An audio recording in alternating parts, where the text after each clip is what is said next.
This is week 2 of learning Gaeilge, the endangered Irish language, and this week I'm going to be choosing a dialect.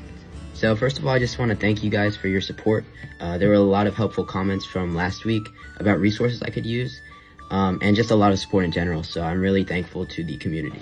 I'm going to try to respond to as many comments as I can as Gaeilge, but for now, with the limited amount I know, I'll just try my best. I want to give a special shout out to Tom for helping me out, and I was doing Duolingo.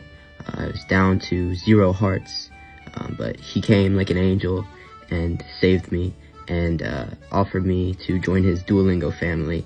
So now I have Duolingo Premium, I think. But yeah, thank you so much, Tom. You're the GOAT of the week.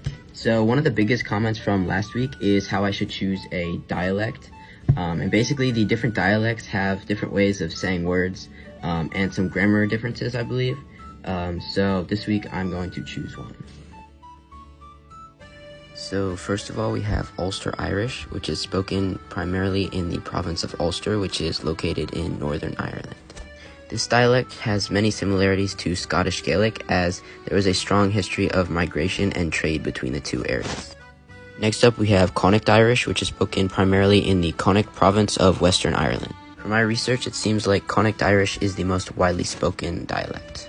Finally, we have Munster Irish, which is spoken in the southern province of Munster, Ireland. This dialect is known for its sing-song intonation and its lengthening of vowels. There is also Unkaidan Ifigu, which is used as the standard for spelling and grammar, and that is what is taught on Duolingo. So originally, I was going to choose the most widely spoken dialect, but I do have family ties to Munster, so I will be choosing the Munster dialect. So next week, I'm going to be talking about some of the new resources and methods I'm using to learn the language. But yeah, slán go fóill.